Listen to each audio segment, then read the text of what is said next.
నీవు నడుచు ప్రతి మార్గమును చక్కగా ప్రవర్తించినట్లు నీవు దాని నుండి కుడికి కానీ ఎడమకు కానీ తొలగకూడదు. ఎంత కష్టం వచ్చినా, ఎంత బాధలు వచ్చినా ప్రభువుని వెంబడించాలి. అందుకే మన దేవుడు ఇప్పుడు కూడా పరీక్షిస్తాడు, కానీ మనల్ని పరీక్ష చేస్తాడు.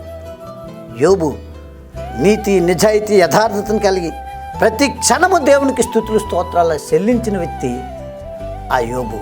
అటువంటి వ్యక్తికి భయంకరటువంటి ఒకే రోజు భయంకరటువంటి ఆస్తి పోయింది, అంతస్తులు పోయాయి, కన్న బిడ్డలు చనిపోయారు.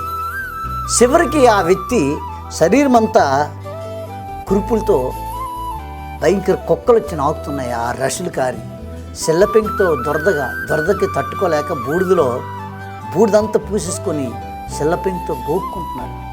అటువంటి భయంకరమైన పరిస్థితి వచ్చినా ఆ నీతిని విడిచిపెట్టలేదు, ఆ యథార్థత విడిచిపెట్టలేదు, ఆ పరిశుద్ధత విడిచిపెట్టలేదు. అందుకని ఆయనకి పసిబాలుడి యొక్క శరీరంలాగా మళ్ళీ శరీరాన్ని, ఆరోగ్యాన్ని ఇచ్చాడు.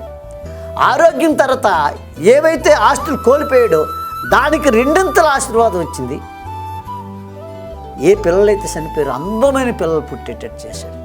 ప్రియ శ్రోతలారా, ఈ టీవీ చూస్తున్న ప్రియ ప్రేక్షకులారా, దేవుడు నీకున్న సమస్యని, నీకున్న పరిస్థితిని, నీకున్న ఇబ్బందుల్ని అన్నిటినీ చూస్తున్నాడు. ఎందుకనగా మన దేవుడు చూచుతున్న దేవుడు, వింటున్న దేవుడు, సమాధానం ఇచ్చిన గొప్ప దేవుడు.